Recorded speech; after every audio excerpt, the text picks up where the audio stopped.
All right. Good morning, everybody. Yeah, there was no audio because that was my pre-show ranting at Kelin. We knew there was no audio. Any lip readers in here? You caught the F-bombs, a couple of them, and whatever. So yeah, you know, like when you're watching the news on TV, and before there's anything, you see the two like newscasters talking to each other.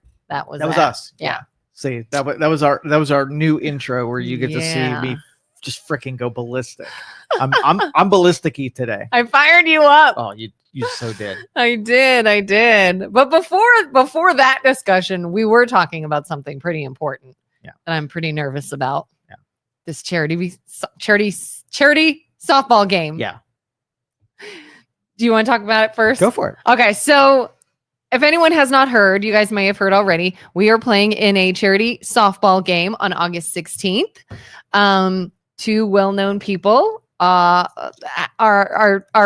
teaming up. I can't remember the foundation's name. Do you remember the foundation's name? No. It's a good cause, but Ray Boom Boom Mancini is heading one team and Kelly Pavlik is heading another. I was on Mancini's team, but apparently I've been traded already. And now I'm on Pavlik's team with you. And so I was telling Joe, I'm a little nervous. I even practiced a little over the weekend, and he made fun of me for that. But I am rusty. I've not even touched a softball since I was a kid. Listen, this is the point. They pick media personalities to play in these games because none of them are professionals. All right. It's not like you have to be good at it.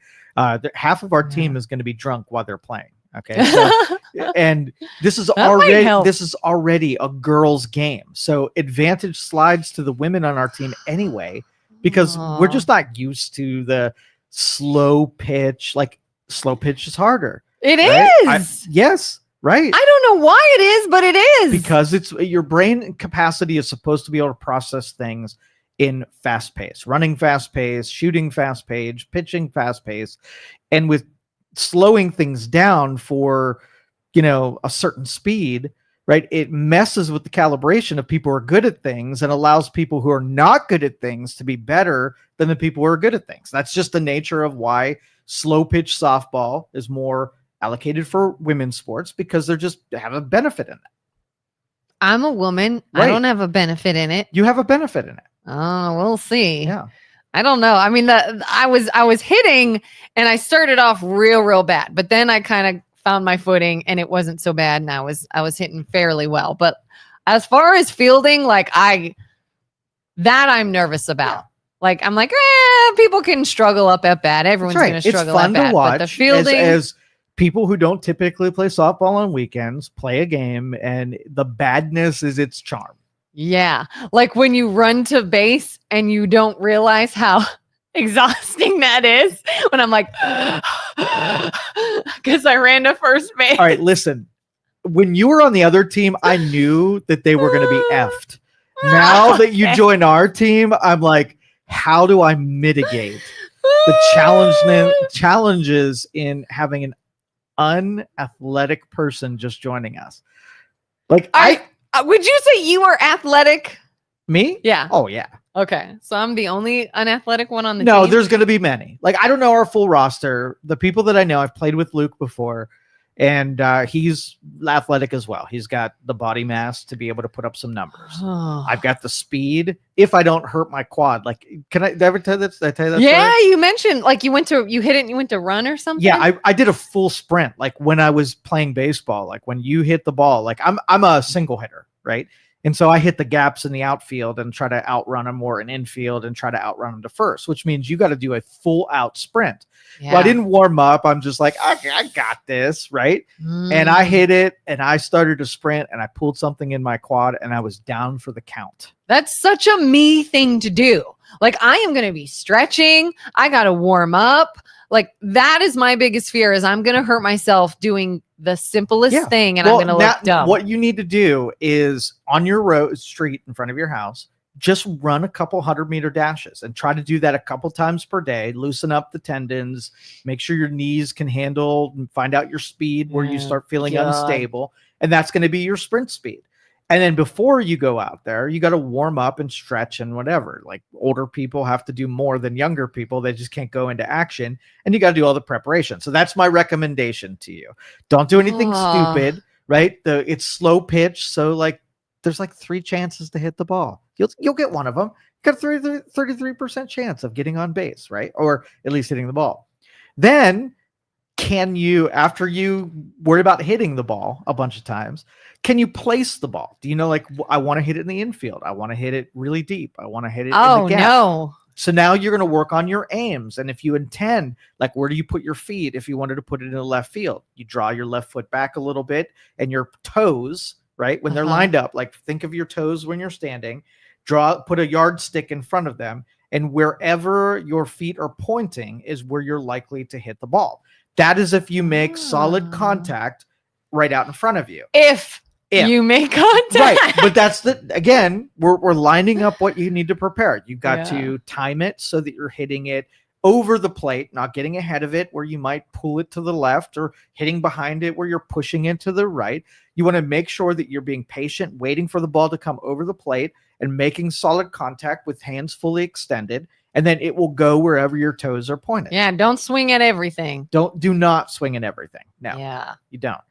I'd made that mistake over the weekend. I was swinging at things I should not have been swinging at. But hopefully the designated pitcher is going to be good at, finding the plate, and the umpires are going to be fair, or else there's going to be a freaking riot. I'm not opposed at a charity deal to clear the benches and to take on the umpires or the other team. You're going to get kicked out. The umpire's going to be like, you're out of here.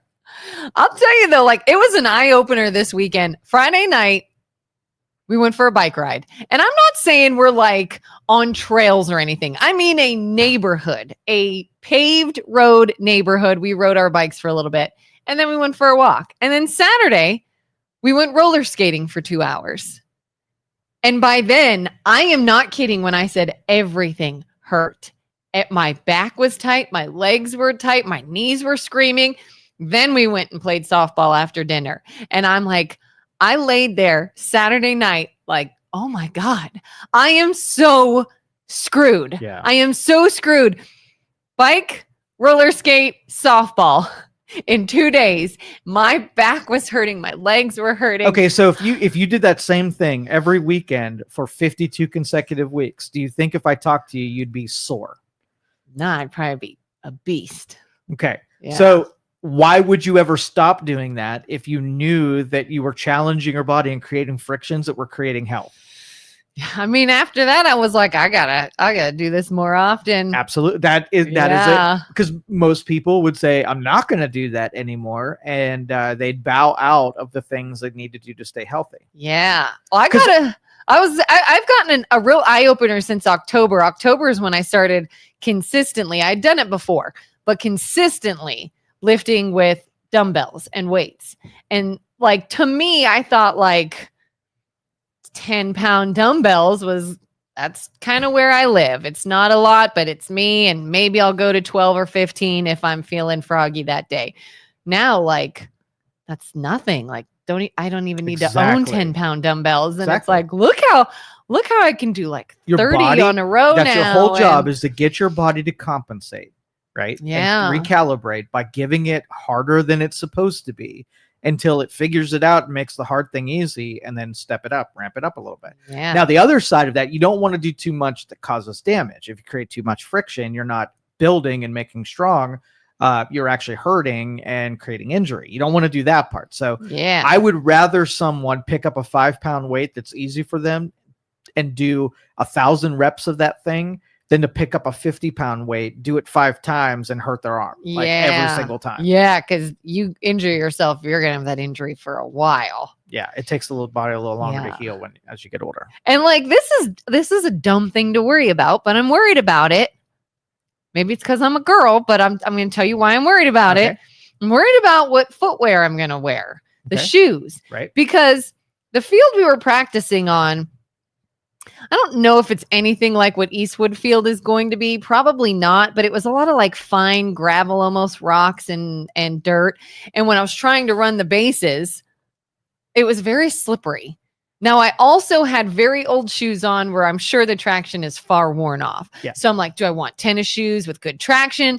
They said we could wear cleats, but I don't own a pair of cleats. Do I want to go buy cleats, or do I just want my newer tennis shoes?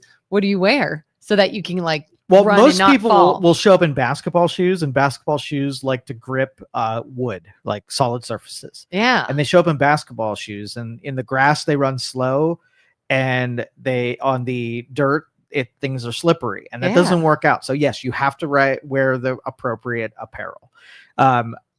My go-to, like I have cleats, but I won't really wear them because I don't know if I'm going to be in the infield or the outfield. When I played baseball, it was cleats that wanted to create distance between the top of the grass and where my foot was so I could run as fast as I could across that surface. If I was an infielder, I would have stud cleats that would just get into the ground a little bit with the dirt. And here I could be either one here. So I'm going to wear some I have hiking shoes that basically are tennis shoes, but they have a little rubber cleats that are kind of wide. So either way, I get a little bit of an advantage, and I could do either thing. So that's my go-to, some hiking shoes. I'm so screwed. Yeah, but doesn't matter. Like we'll place you, even if it's Water Boy or Water Girl in this case. You'll mascot. You will be part of the team. And like you said, like, I mean, and people can comment. Let me know what you actually truly think. Do you want to go to a game and have it actually be people playing well? No. Or do you want it to be like entertaining and blunders and even if it's at your expense, the embarrassment is very entertaining. Yeah. The more you fall, the more legs you break, like the more the audience is going to be drawn. The more I try to throw and it goes nowhere. Yeah, like 2 foot in front of you. Yeah. It's hugely entertainment. Yeah. So do it on purpose. And that way, when you do it, you can say you purposely did it. Yeah. Right? Like, well, I can't actually be good. I was the comic relief. Yeah. That was my job. What a boring show if we come out, we're better than the scrappers that they're going to watch. For sure. We can't do the scrappers like that. All right, what's going on nationally? Or are there any other topics other than your prowess at softball? I think that was it. Just how my whole body hurts, and I got up the cardio big time by the 16th. Got nothing. I don't think so. I saw another dead animal in the road. Had me in my feelings. I don't want to talk about your dead animals. It happens. Do you see all the natural disasters that are all happening right now? I do have to paint these parallels, right? We have earthquakes, hurricanes, and volcanoes that are now all of a sudden becoming very active. New York had an earthquake on Saturday. Did you see about that one? 3.3? No. Outside of New York City and New Jersey. It must have been roller skating. In Russia, a massive volcano erupted. Last week, a earthquake also off the coast of Russia that created the tsunami for the West Coast and Hawaii, Alaska, all this. I have heard of some of those. Okay. Yeah. So my son and I have been tracking this over the last 3 years, since 2002. And how geologically the earth is becoming very active with what it's about to do to the human beings. Oh, God. And my belief is that we are going to become very active. I'm not saying that it's going to be super volcano where it's a humanity ender, extinction event, or anything like that. But as you're seeing, when the earth gets in this active state, you see almost every week, every day, something happening somewhere that is a earth flex, letting them know that it's really in charge and not us. Yeah. Like, keep in mind, this thing is far more powerful than we are, and we need to be humbled a little bit. Yeah. So if we get into that, where it's every couple days something major happens, you have to make preparations. You really do. And if you live in a dystopian world where civilization falls apart, you get two choices. Either you want to die quickly early on in the deal, or be strong enough to survive long term. That's really only your two choices. It's not like you're going to say, hey, Mr. Volcano in Yellowstone, how about not erupting even though you're overdue by 60,000 years, all right? Yeah. When it happens, you're like, okay, I wake up one day, I turn on the news, and the news says, oh, Yellowstone erupted and just basically melted about, 50 million people of the population of the West Coast. And currently there's, more than that are currently suffocating from the ash that's raining down on them. People on the East Coast, you haven't been affected at this point, but it's heading your direction. And then you're like, okay, well, I got about 4 days to figure out how to make sure that I live longer than I'm supposed to, or I'm going to stand outside and watch the wave come in and just die off sooner. quickly. That's really only your two options. Live a little bit longer, probably not for long, or die immediately. So where are you at? Oh, God. You want to die immediately, or do you want to live a little bit? I feel like my gut instinct is I want to live a little bit. Okay.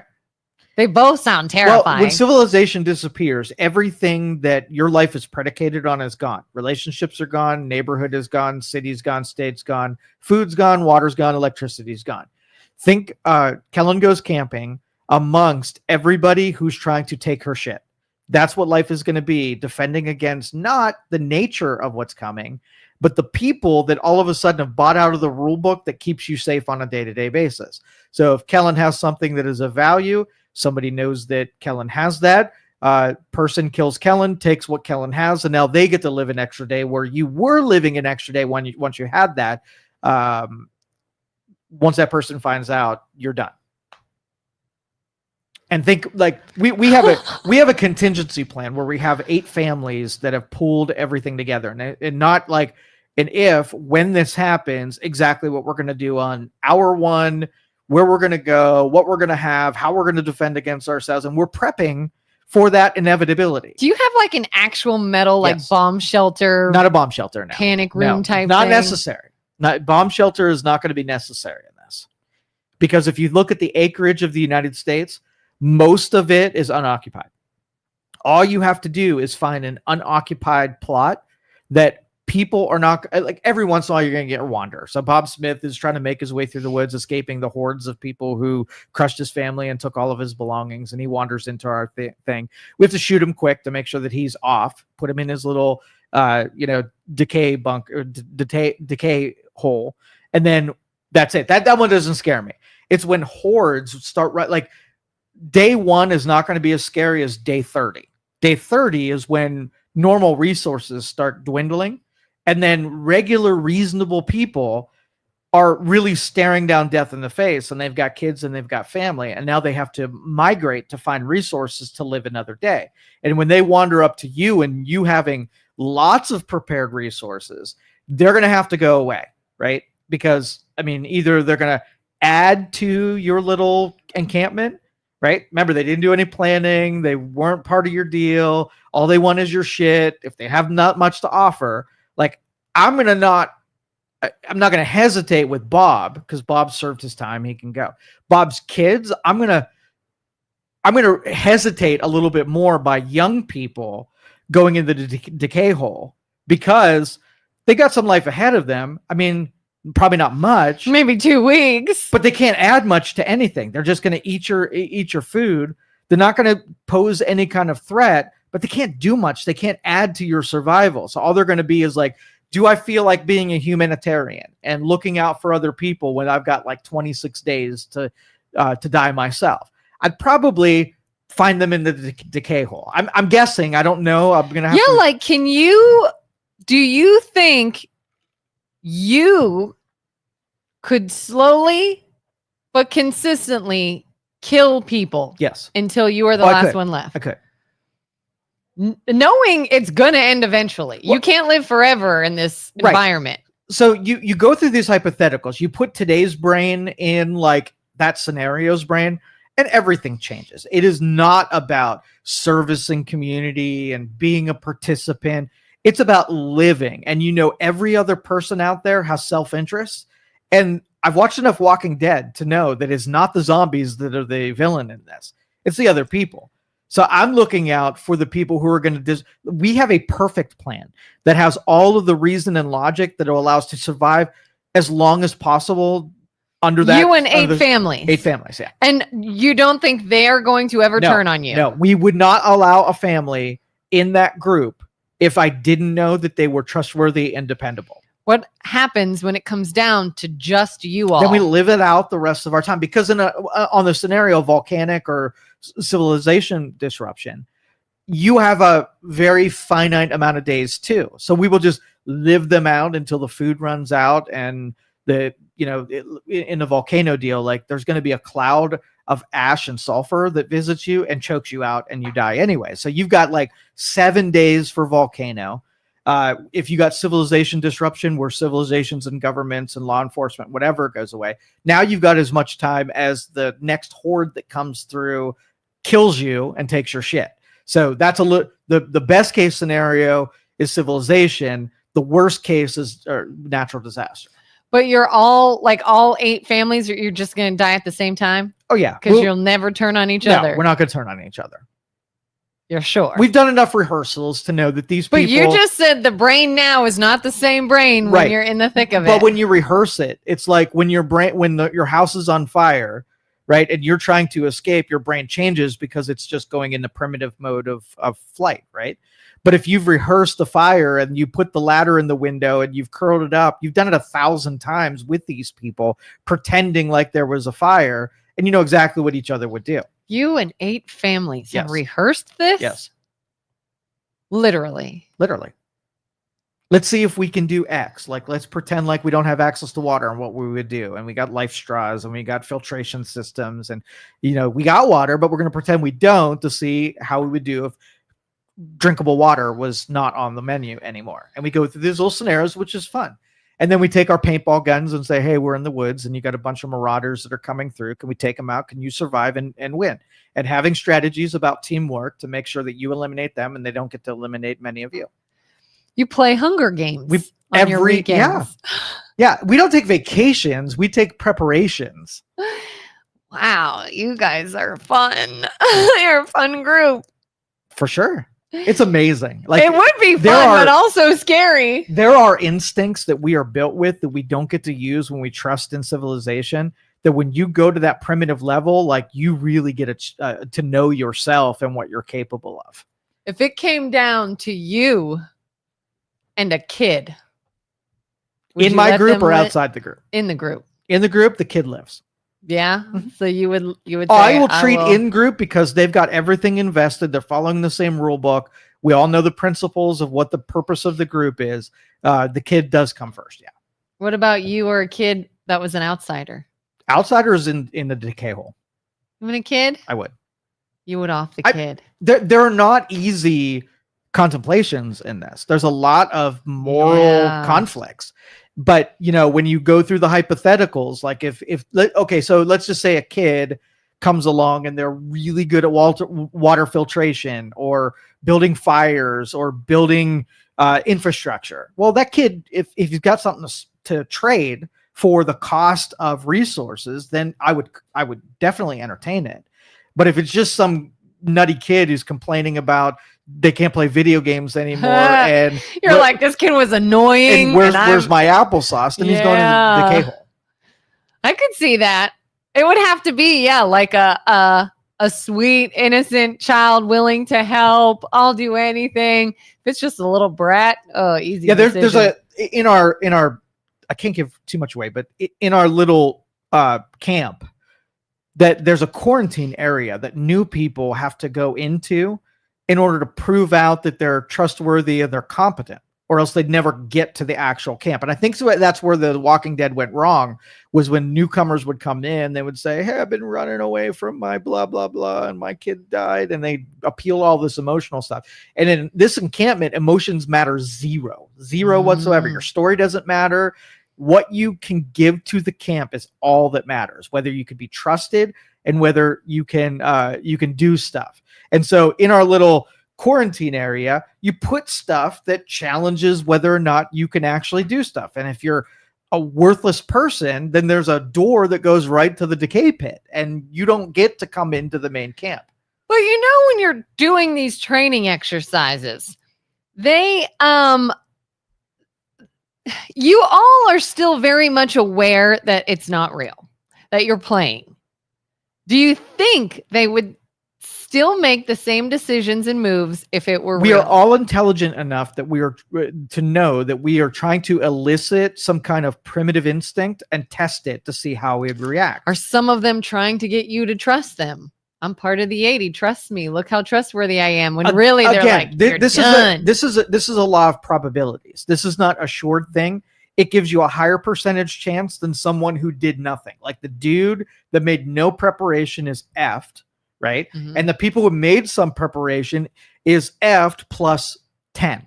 right? Yeah. There's no such thing as 100. It's going to suck in all other ways. So could there be a saboteur in our group? Sure. Could we run out of food? Sure. It doesn't matter. We're still above everybody else who did nothing. At And least that's you tried the goal. something. That's the goal. Yeah.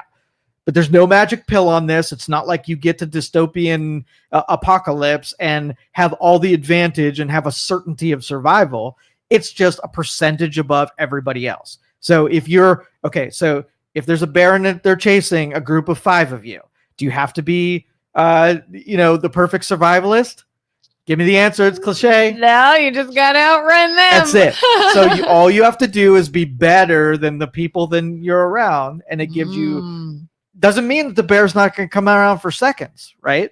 Yeah. We'll get to that as we go down the road. It's the whole goal with preparation is to give a margin of percentage advantage. Well, Jerry says, Joe, I am really questioning the mentality of trying to figure out how to be the last person alive. I just think we all will die eventually, but to try and figure out so many hypothetical situations and what you would do is almost a psychological issue. I say use this as a pilot for a show to make money and enjoy. And half of you have to understand that they will not live to see a hypothetical thing happen. Well, but that's sort of like, it's sort of presuming certain things. Like if you came to my camp and said, hey, for the first couple days, I'm going to help, plant the garden, and then I want out, right? You're assuming that everybody wants to live the full distance versus make your contribution and bowing out or something like that. So there are a lot of psychological factors. And when I take everybody that's part of our camp, I know what the advantage of having them in the group is. And I know when they're just like, I know when I'm going to be out of this. Nobody in that group wants to live forever. The goal isn't for perpetual existence. It's I want to give my contribution, help the group. And then if I'm around, cool. But if I get injured and I'm a tax on the group, take me out kind of thing.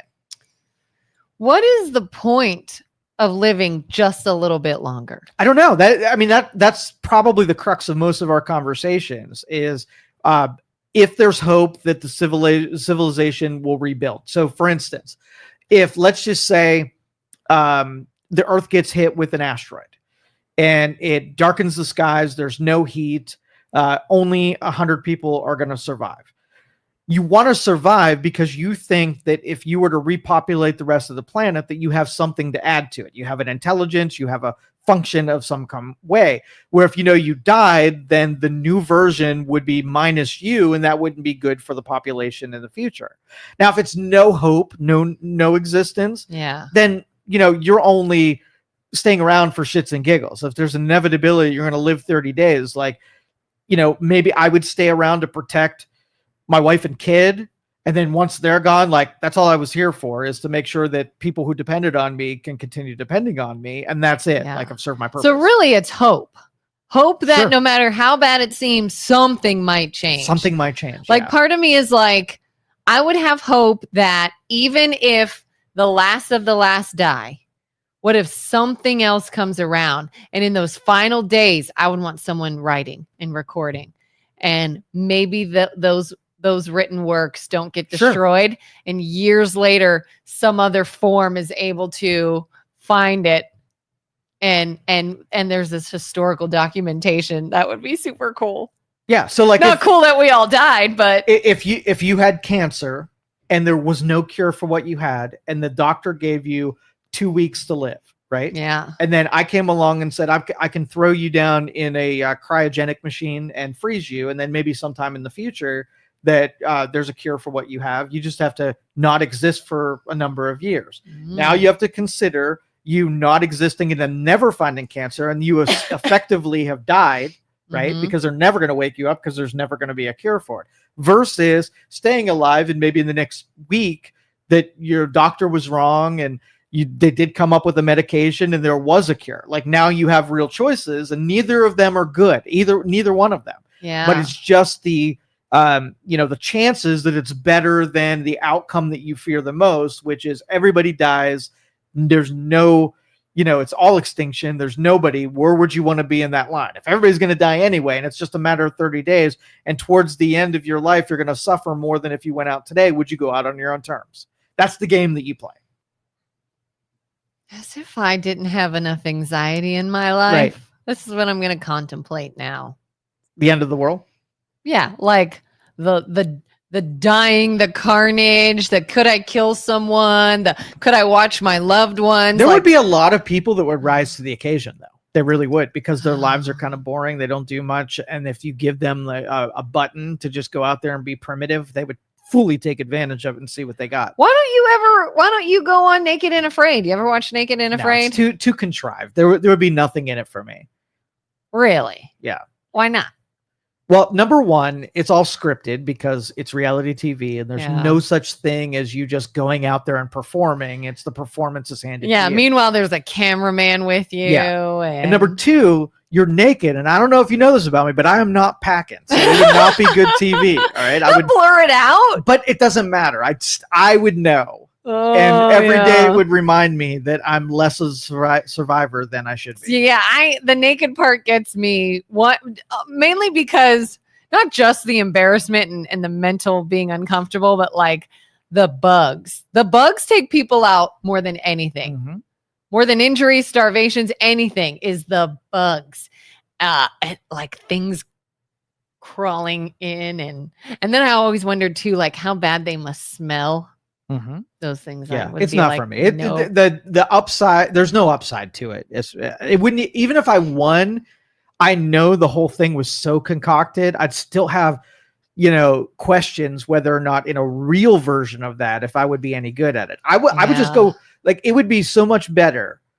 Our group does these hikes that have no conveniences, right? All you get is a backpack, and you go out for a week and you sleep wherever you can find, you eat whatever you can find, you drink whatever you can find. Naked and Afraid, use the bathroom however you can find, and all you get to take with you is on your back. And so you're taking toothpaste and you're weighing it so that it only is 2 ounces, because any stuff you put on your back means less hike trail and more sores on your feet that you get. Yeah. So the contemplation of survival changes when you have that kind of a limitation. I know a couple of people. In fact, there's a couple of people here locally who are doing like the Appalachian Trail, right? They do a month where they just put a backpack up and they go an entire month just with what they can carry on their back.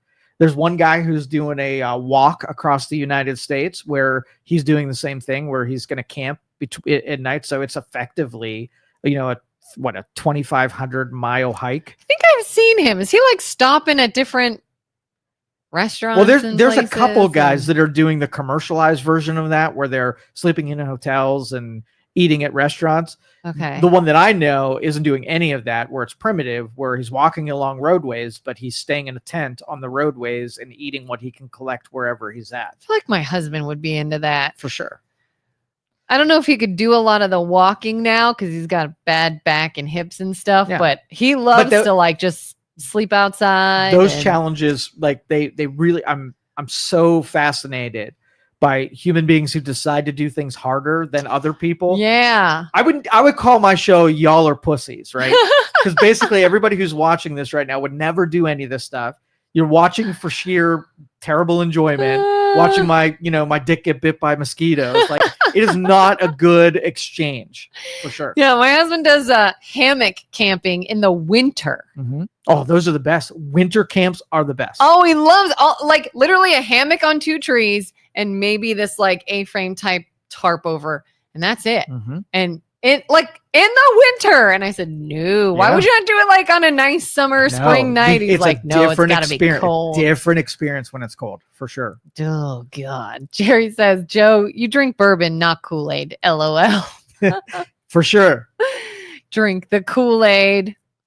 I'm. How did we get to dystopia? Oh, because of the earthquakes. That's right. Oh yeah, all the things happening. Yeah, and you would just take out innocent people in the blink of an eye. That's what you got out of all of that. Yes! Not that I would survive and drink out of raging rivers, but I would take. I pictured myself, big blast, whatever it was, for some reason didn't take me out, and I happened to walk up to you in your camp. You'd kill me. Your elevator pitch would have to be quick and to the point, right? Yeah. You would have to walk up to me and you would know what I want. Are you a threat would be number 1. And if you're carrying a gun, you're dead. I got nothing. If you are, pull up your sleeves and take a fighting position, you're dead meat. So you would have to like almost lay on the ground and turn into jello saying, I am not a threat. Now you have the floor to say things. Yeah. Right. And if you start telling me a story, you're dead. If you tell me about how your sheep are lost and your kid is in the tree line and you've had it really hard, you're dead. Like, I don't want to hear any of your sob stories. There's one thing that you say. What is your utility to what you're walking in? If you say something like, I'm a great farmer, don't kill me, right? I'm gonna then say, oh, okay. Here's the deal. Here's some seeds. I want to see what you make of it. See if you're a skilled farmer, not a laborer, a person that can just do what I tell you to do. You actually have to have something in the field that you know more than me, and you can add value to my encampment. See, no, I would just be like, I have nothing. If you just let me hang out for a little while, I'll whatever you guys need done. Yeah, we'd put a sign out that says, we don't want anybody that is not highly skilled, so turn around now or you'll be killed. Did you see that? And then if you're walking up to it and say, okay, I'm not a threat, but am I skilled? I don't know if I'm really skilled. What if I'm like, you don't even have to feed me. Can I just sit with you guys for a while? And we wouldn't get to that part of the conversation. If you don't tell me what you add to my encampment, you're not coming in and you're probably going to be dead. You would kill me. Yes. Yeah. Very quickly. Do you ever see the movies where like the villain and the hero get in the same room and rather than just shoot on sight, they have this conversation and then the villain escapes or gets some kind of like advantage? Yeah, and you're like, just shoot him. You just shoot. I give like 5 seconds. Now, if you don't show any threat, you get 5 seconds to say what it is that you're going to do. And if you don't take advantage of it, you go in the decay hole. I mean, that's just going to be... What if you're just like, no, Kelin, you can't sit with us. And I go, all right. And I just wander off. The sign or would you kill me? Oh, the sign should have told you we're not accepting new people. Does it say stay off my lawn as well? Don't come near us. I'll just be like, all right, I'll just wander around till I die, I guess. See ya. Find another encampment that is looking for high beta, newcomers. What if I show up with a bunch of food and I'm like, I have some food too. Can I sit with you? That trades. I can come into your group. Yeah. If you're carrying barrels of food, like you don't have to say anything. What if it's just a little food? Your advantage is in the barrel. You just have to know that the food buys you a short time frame. Yeah. All right, so we eat all of your food. We're going to be interested in seeing what it is about you after the Or food. what if I'm like, I just need some like shelter for the night. I have my own food. I won't take your food. You are not getting shelter for the night. Yeah. One day does not. You guys are jerks. One day does not. No. Watch any kind of apocalypse movie, and the newcomer that just needs shelter is always the problem. Then kill me if I become a problem. You're in the gates. You don't get in the gates. You're in the lab, the quarantine area. Uh-huh. You get shelter in the quarantine area, and that's the best. And you have 24 hours to rest up and be on your way, passerby. Okay, I'll take it. Okay, but we need to get some food from you first. Give me some of your barrel. You got to pay for it. I mean, you think you're going to stay for free? Got to do something. You are heartless in the apocalypse. Yeah, in the apocalypse, heartless. You will have to know what the new currency of survival is. I will go out knowing that till my last breath, I was willing to help people. And you will go out being like, I'm going to do all I can. I'm going to live 7 days longer than you. And I'm going to be like, man, Kelin had it right. You're going to be on your deathbed like, I'm still dying and I went out a miserable, heartless survivor. Yep. And you'll feel good about that? For sure. You're like, hell yeah, I'm not like on the fly coming up with these deals. It is mathematically and statistically the advantage to make these decisions. I don't want to kill a 7-year-old and throw him in a decay hole. Like it's not on my card, right? Yeah. But in that scenario, that is what's going to happen, not because I want to. It's going to be part of the rubric of survival in the apocalypse. It's just part of it. You create those principles, what adds to, what detracts, what gives advantage, what takes away advantage, what puts you in peril, whatever. And I know everything that makes things worse, and I know everything that makes things better. And I'm going to invite the better things, and I'm going to kill the worse things. I think you're changing my mind on, do I want to die quickly and first, or do I want to try to survive? Because I don't know what would be worse, dying of a natural disaster or dying when the people in your life turn on you. Yes. And they will. Feels worse. Yeah. The neighbor that's real nice to you, that you have low conversations with, when it comes down to it, they're going to be stealing your shit. And people in your you. life that you had any type of friendly relationship with, some like humanity, the bonds of humanity, Gone. You see just turn on you and just take you out. Once the social fabric is gone, it's a different game. And if you're not good at that game, you want to. I feel dying another situation. There was a movie where the big tsunami was coming in that's 100 foot tall, and the couple goes out and just stands on the beach and waits for it to come for them. That would be you. That's me. Higher ground for me. Like, I might not live, but I'm not going to be at the beach, taking it on in the first 30 seconds. I don't know if I'd be too scared to do that. I would try to fight for my life, but God, I just I can feel it. I can feel just the worry. All right. Jerry says, okay, it's time for a Kelin topic. Her turn. Yes, Jerry, you are right. All right. Kelin. So I have a far more pleasing topic, but probably not as interesting as yours. Speaking of feeling some kind of way when you paint that picture, and it makes me feel, I had a very physical reaction to something I saw on Friday in a good way. And it was just so oh my God. I was literally just standing outside in a parking lot doing nothing. I was working, and it was a beautiful day, and I wasn't by any windows or anything. So I said, you know what? I'm going to take a few minutes, and I'm just going to stand outside. I just want to feel the sun on me and the cool breeze. And I'm just going to be outside for a minute. And as I was doing that, I happened to look down the street, and I saw 3 kids just riding their bikes just in the yard. That's all they were doing. They were just riding in circles and playing together. And oh my God, I've never had a true flashback, but this was probably the closest to a movie montage flashback you would see where I was a kid again. And I remembered the neighbor kids, all just us riding our bikes on the street and through the yards and playing games on the bikes and following each other in patterns. And it was summertime. You're too young to have a job or responsibilities. You're just a kid in the summer playing outside, riding your bike. And I was oh my, they are in it. They are in their prime. They don't even know that this is just one of the best things in their lives they're doing right now. And I just had this flashback of being a kid again, doing that, playing in the summertime with your friends. And I was just I felt it. I felt it in me. It was great. And then I said, all right, I'm going to go back to my windowless room now.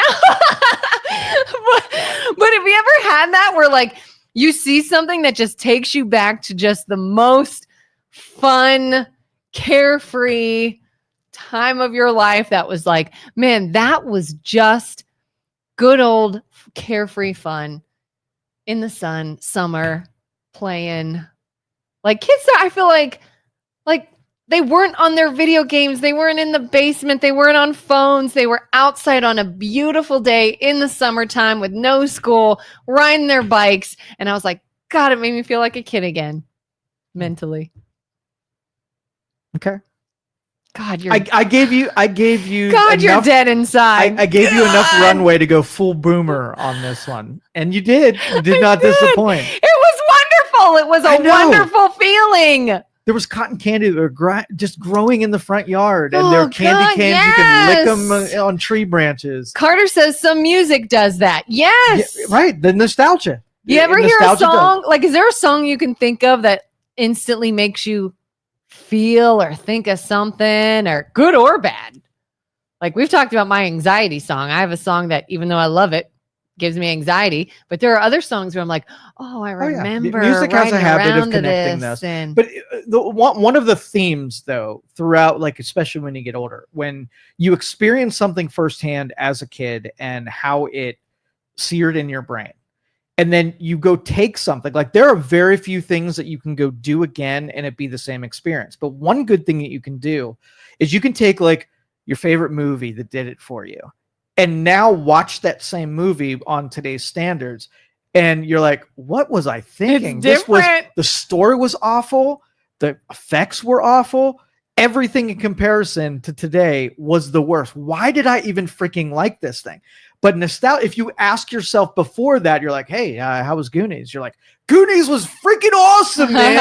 Right? Yeah. Because nostalgia has the ability to like take the good parts about and forget all of the other stuff, the blemishes for those memories. And that's our brain. I'm more, I have more affinity for what the brain can do with that than how the product was. It was nothing about the bikes and the state of mind and whatever, but reminiscing and have your brain say, here's the things, if I did go back in time, would I just be, would I have such a sensitive appeal to that where riding around in a circle was the funnest thing I could have done? Because you didn't know at the time how great it was. Is it that I lived this, this life that had all kind of privileges in it, and it wasn't really as good, but because I was so privileged, it seemed as good.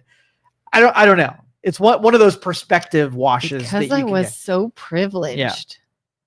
I remember, you ever play Ghost in the Graveyard? Yeah.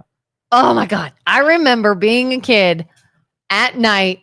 It was like dusk, getting dark, and the neighborhood kids all playing Ghost in the Graveyard. And I remember just how fun that was. It was so thrilling. Just being creepy and someone pretending they're a ghost and chasing you and you're running to base. Remember that version of you was the least intellectual, the least amount of brain power that you had was impressed by it. Okay, so here's the deal. Because I was a kid. Here's what I want you to do. I want you to go play Ghost in the Graveyard with the same set of people that would, and see if it's just as fun now as it was then. I bet you it is.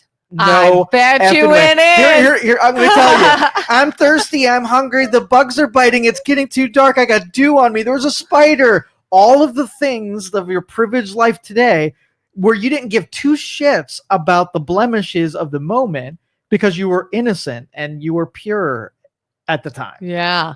All right. That sounds like we're getting challenge it. An adult Ghost in the Graveyard game going. And see how that goes. I want you to write up a report. You want to play?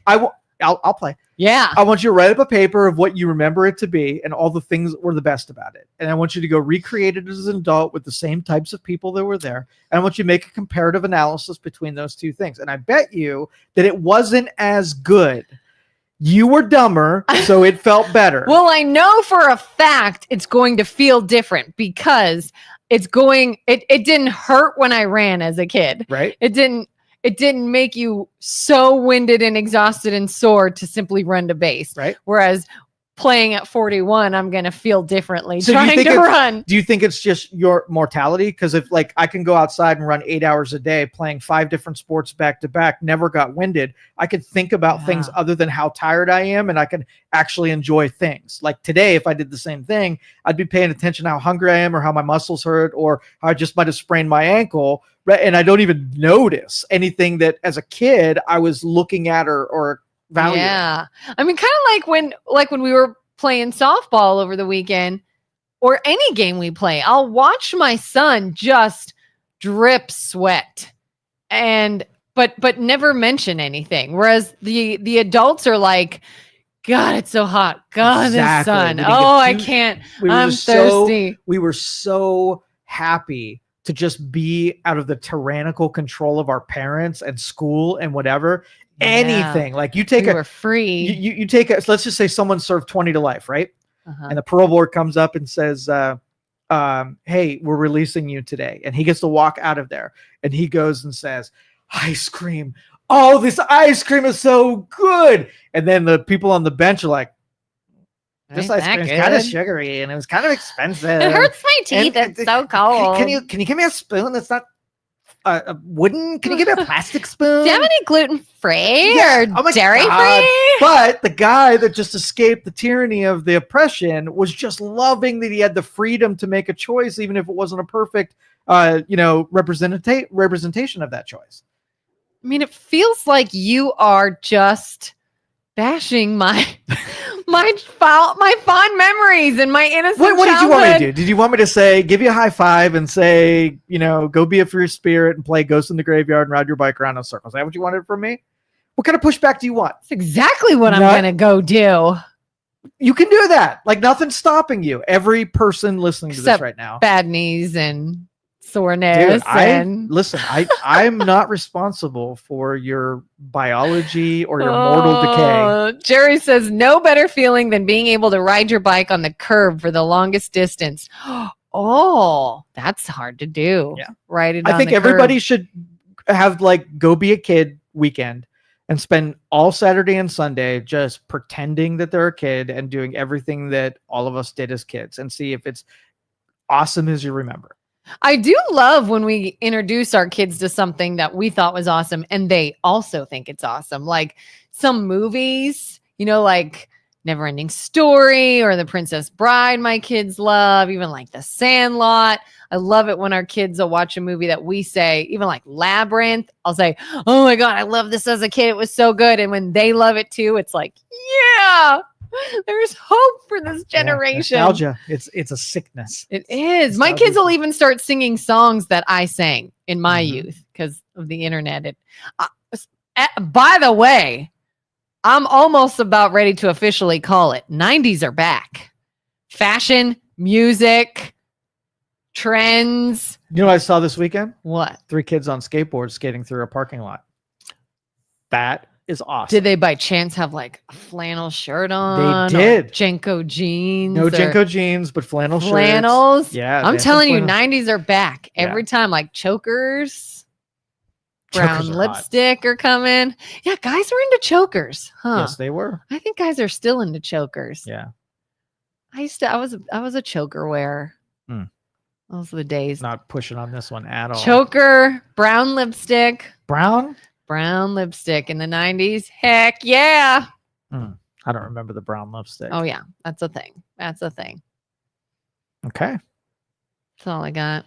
It's not a dystopian murder people kind of It's topic, not murder, but it's defending our encampment. Like, you don't need to come up to my encampment. It's not murder. Murder is if I came out to your encampment and took you out. That would be murder but you wandered up to me. I didn't wander up to you. What would Jesus do, Joe?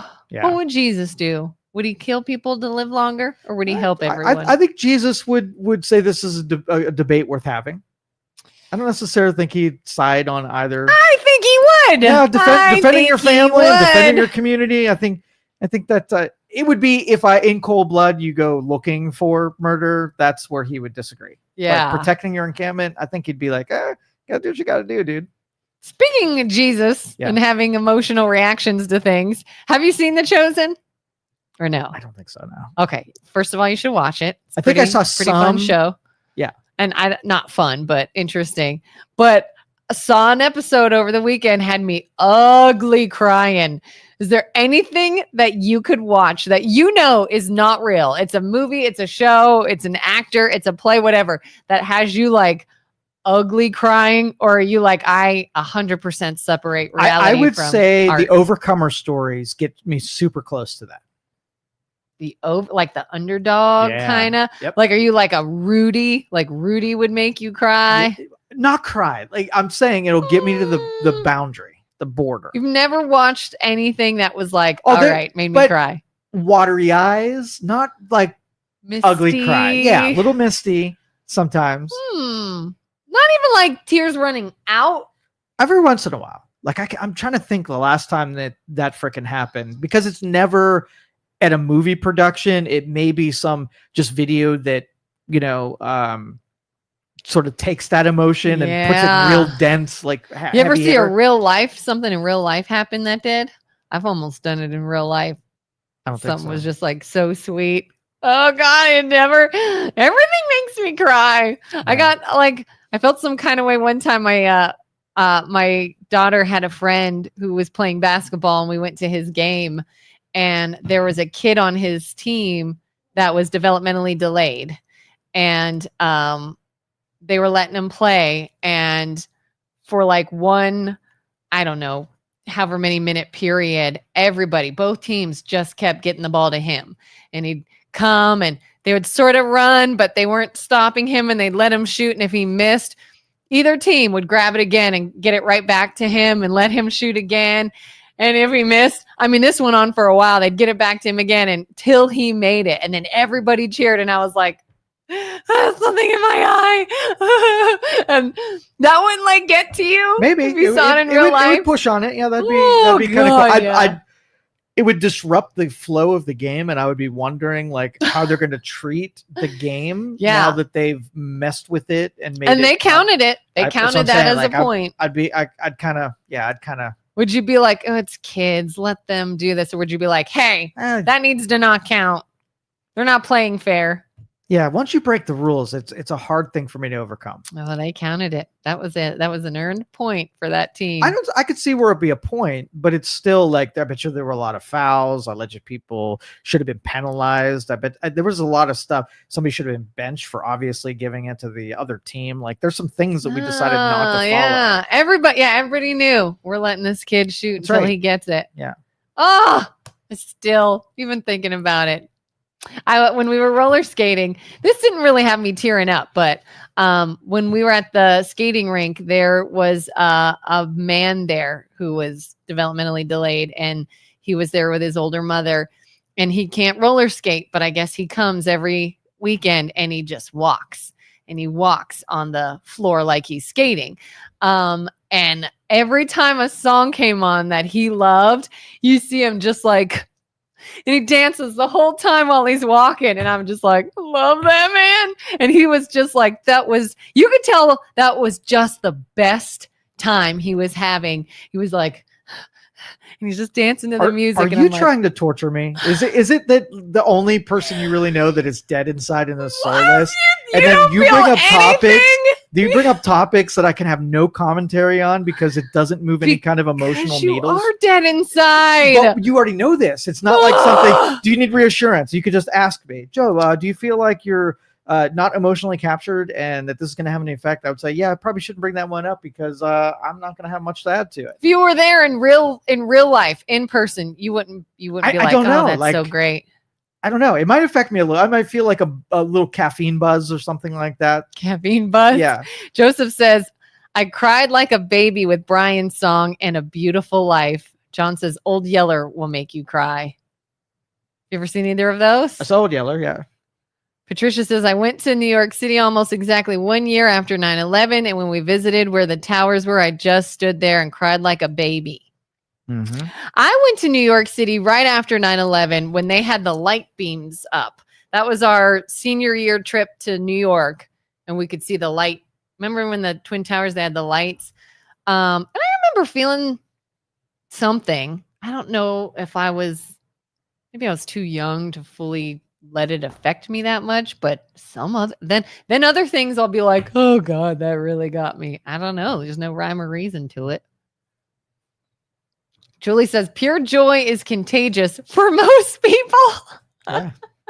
Not Joe, apparently. No. But if I go to a place like Gettysburg and there was a lot of loss of lives on the battlefields, and you think about what people were willing to do and sacrifice themselves for the country or something that they believed in, like I feel that heaviness. It's just not an emotional thing where, it makes me realize the things that, the life that I have, I take and make that more valuable. So I have constructive things I still do with those kind of moments. I just don't let my eyes leak, or I don't have commentary on it if it's not going to do anything, Do you ever get like a true physical reaction to something, like a increased heart rate or goosebumps or something? The role that I play in this world, right? Yeah. Is something could happen. And there's got to be a rock that just interprets what you're going to do about it. And that's it.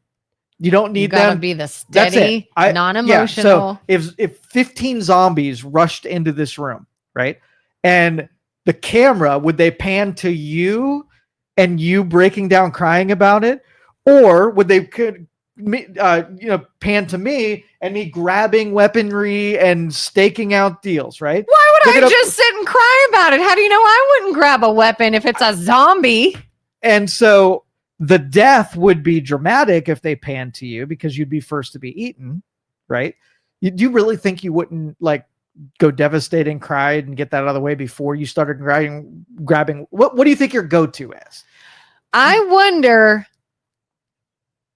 it would either be grab something and fight like hell, run.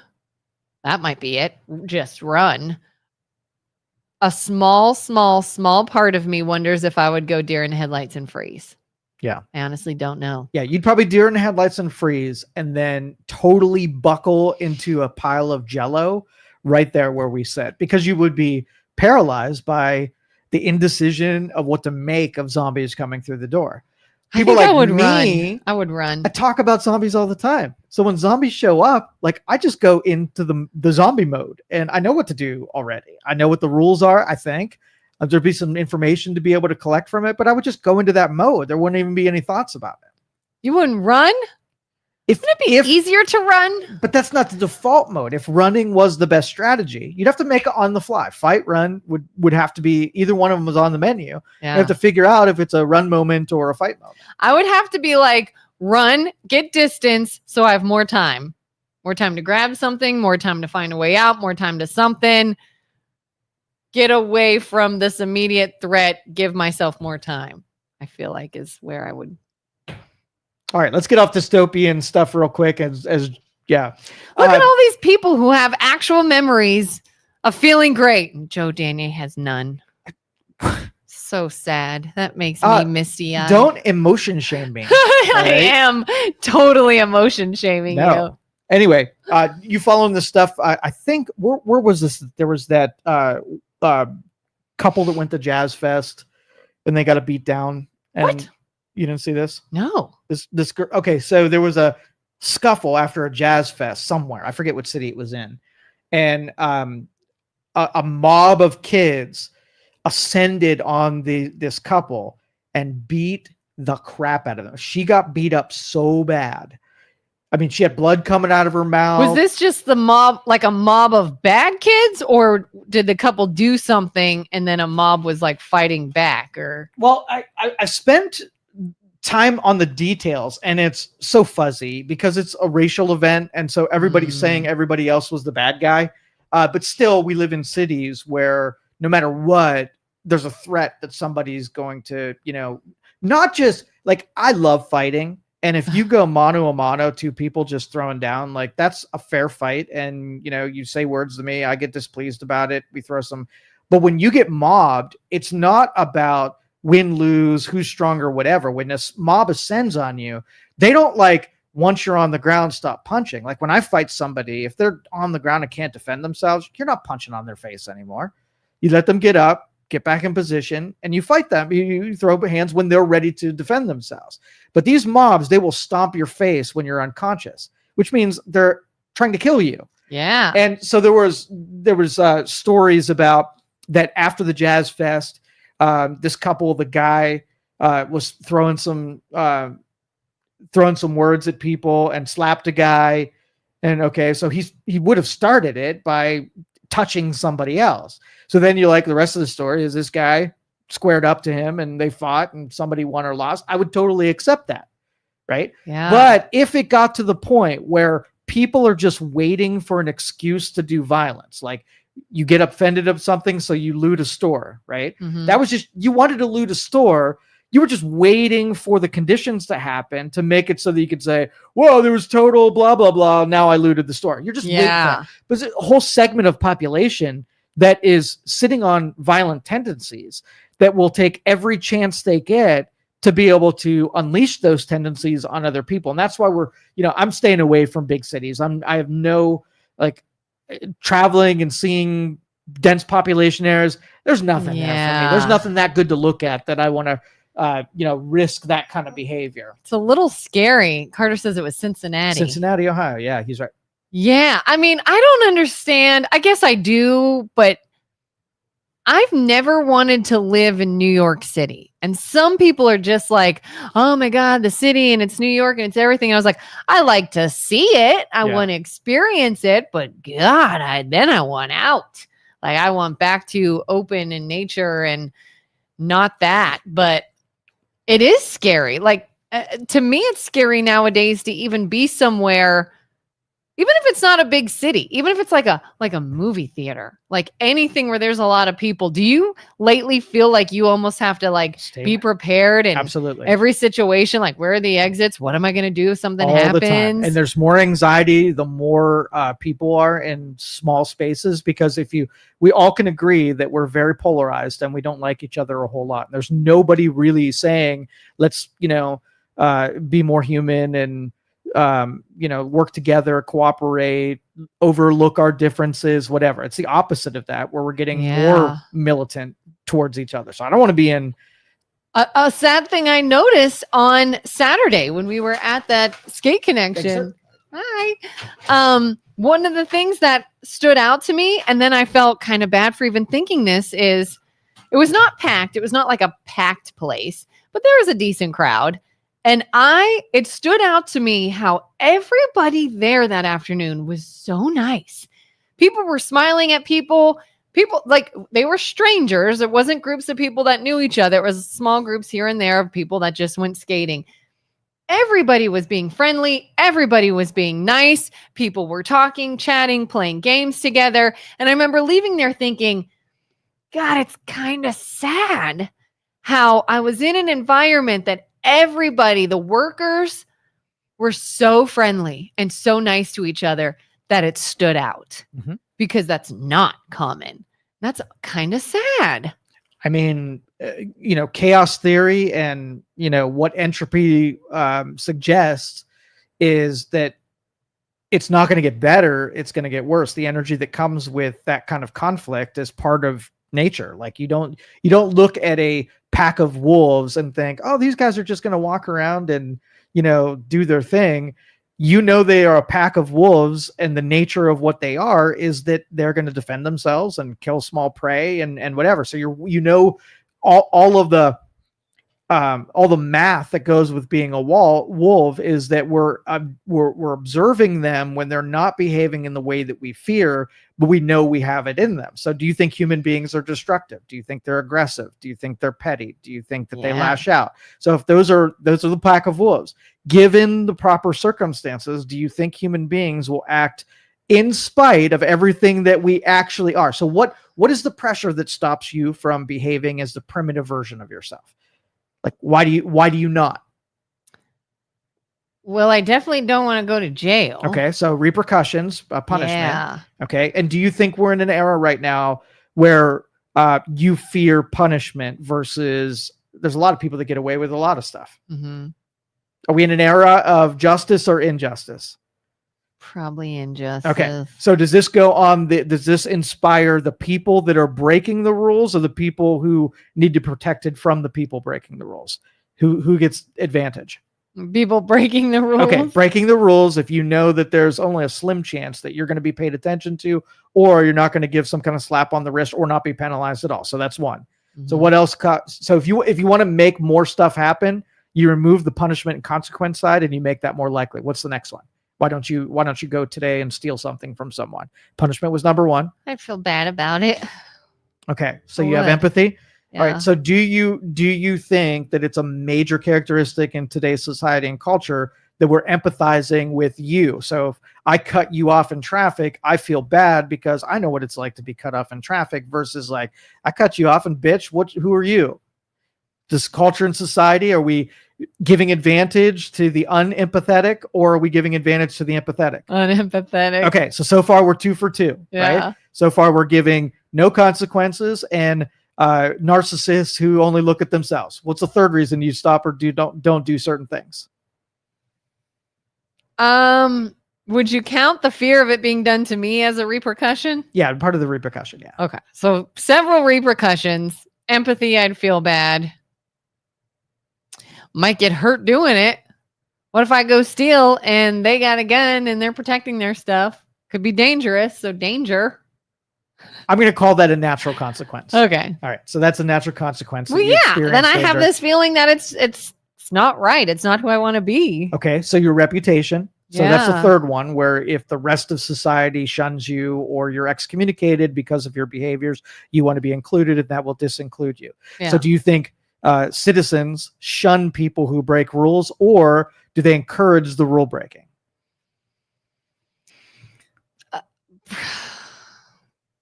They encourage, spoiler, they encourage the rule break. So if you want entropy and chaos to happen, what you do is you give advantage to the 3 reasons that makes people break, or actually advantage to people who don't follow the rules that makes people pure and follow rules and whatever. So that's why I say in a segment, mathematically, it's going to get worse, not better. So all you have to do, here's the secret sauce. If you want to call your politicians up and say, hey, I found out the magic formula for making society better. Ready? I gave you the 3 here. So if you get your politician and say, on consequences, what recommendation do you give to politicians to make the advantage to the rule follower and massive consequences to the rule breaker? How about enforce the rules? Yeah. To everybody? Everybody. Uniformly across the board? Everybody feels good about rules. All right. Yeah. Check 1. Yep. All right. Empathy. So we got a bunch of narcissists who are concerned about themselves and what's in it for them and their interests above all else. So how do we then integrate, and you're going to call your politician again and tell them how you're going to make people put other people before themselves? How do you do that? Yeah, that's going to be tough. Is there any model, anybody who does that regularly and might be part of their teachings and might put a big emphasis on putting other people Jesus. Okay. So religion, giving religion some kind of influence in the town square, because this, what is it? Secularist morality didn't actually come to fruition, you fucking morons. Okay. Didn't work out. So we need to give it to a model that actually has it ingrained and built into it. Okay. And number 3, reputation. And how do you then get culture to stop like giving so much acknowledgement to the rebels, right? The people who don't follow the rules, and give credit to the people like the Mike Pences of the world, or the, what's his name? That other Utahian guy.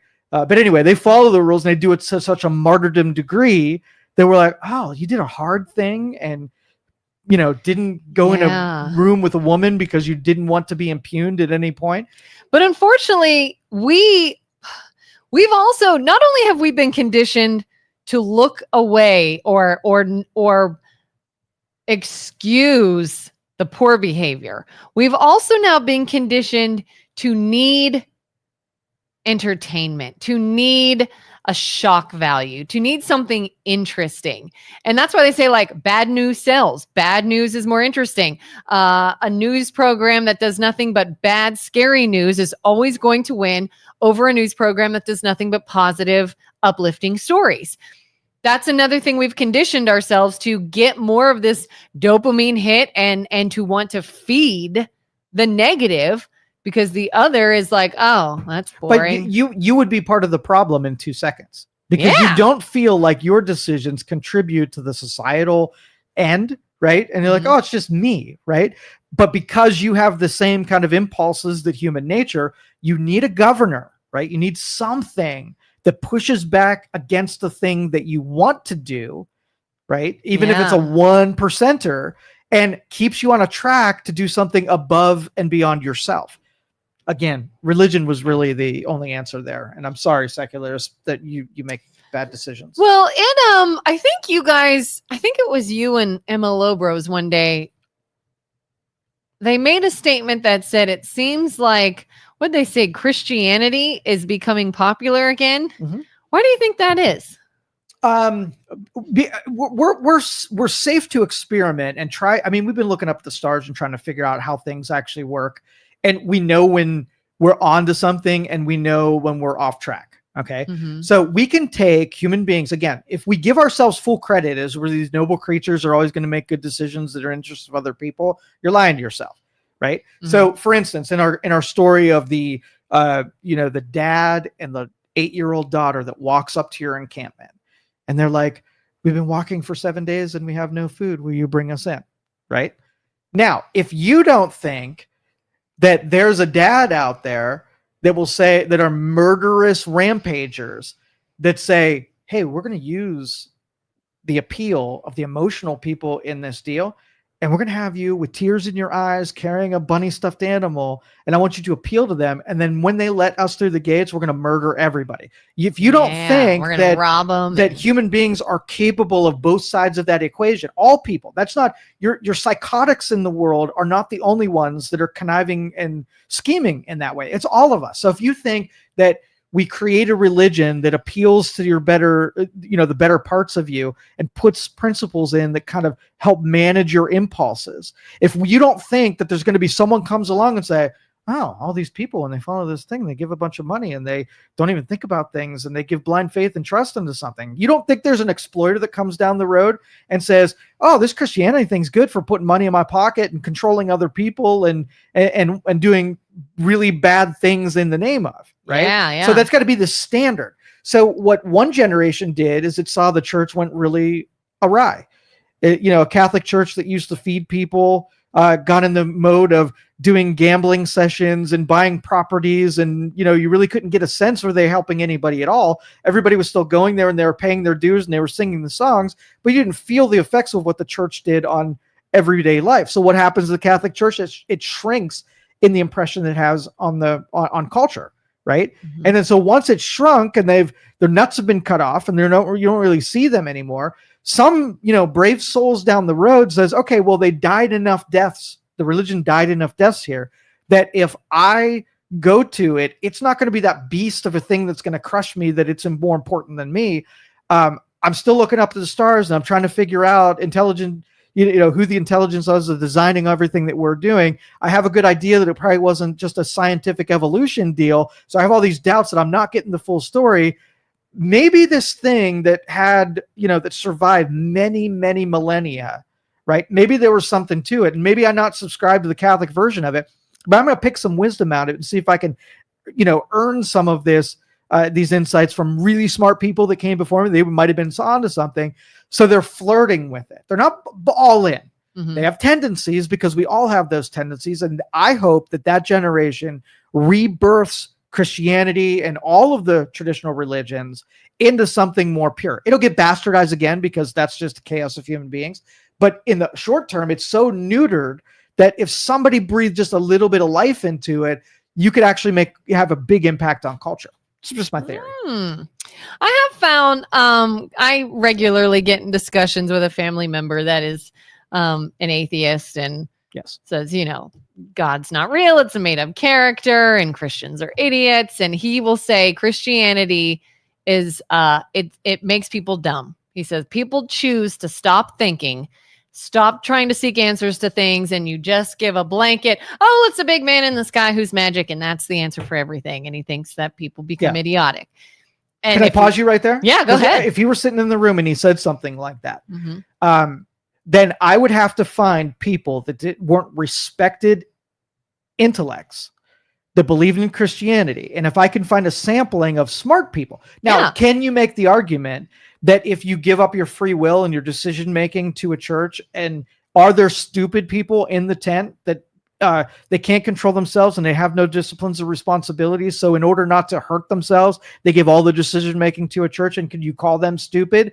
But I'd rather that person kind of submit their free will to someone who can control it a little bit better because at any point when you're in a church, I don't know if you know this, guys, if you're in church and you're going along and you're taking communion and you're singing, you can decide not to do that at any point. You're there on your own volition, right? Yeah, you don't have to be there. So if you're like, I'm not handling this whole life thing for a while, I'm going to go pay attention to nothing but church and sing songs.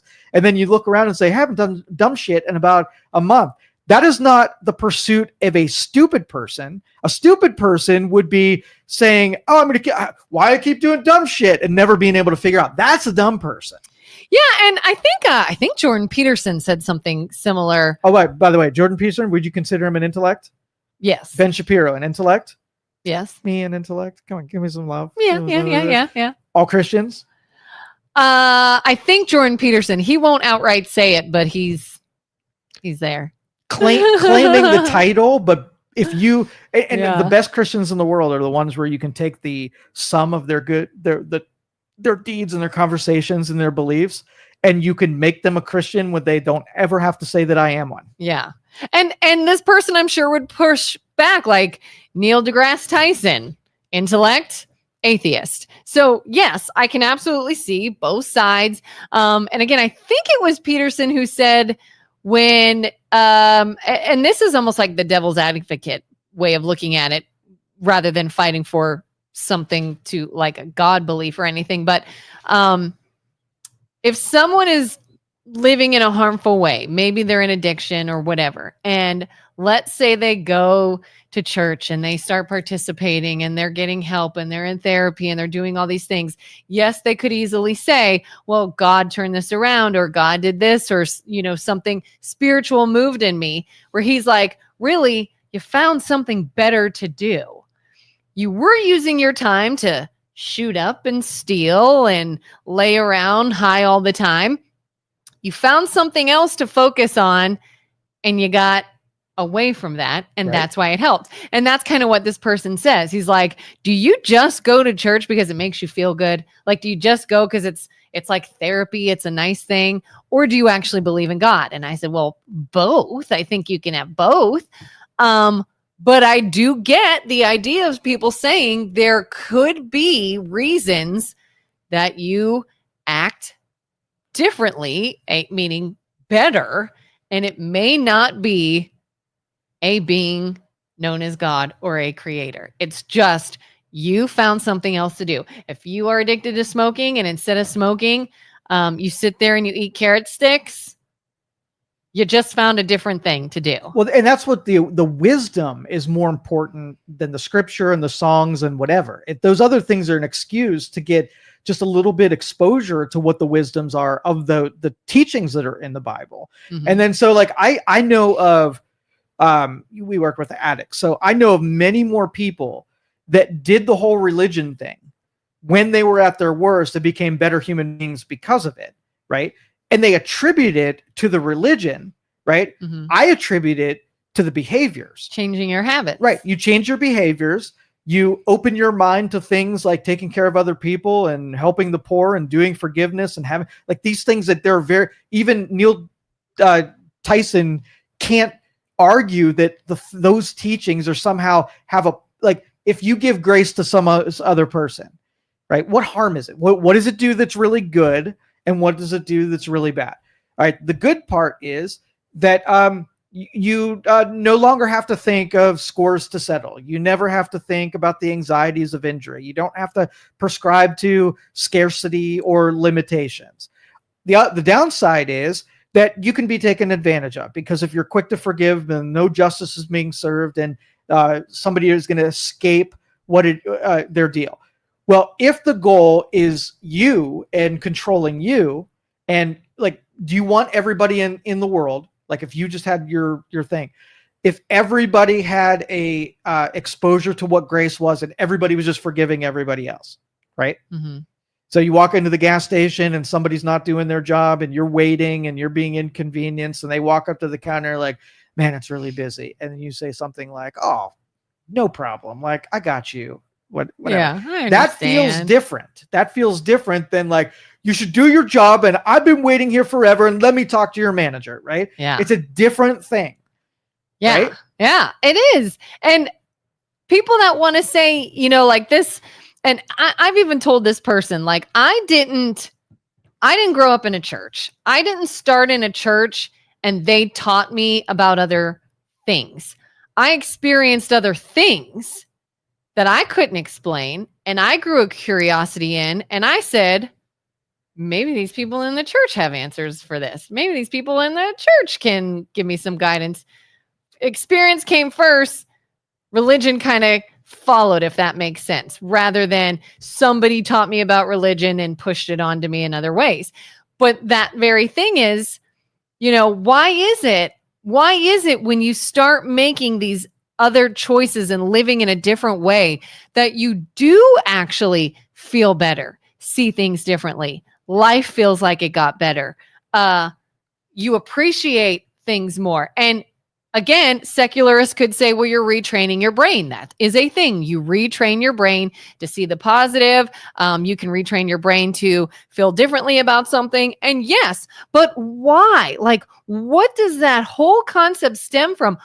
good versus bad and feeling better versus feeling bad. Like you said, you feel differently when you did something nice versus when you amped up a bad situation and it just got more and more negative.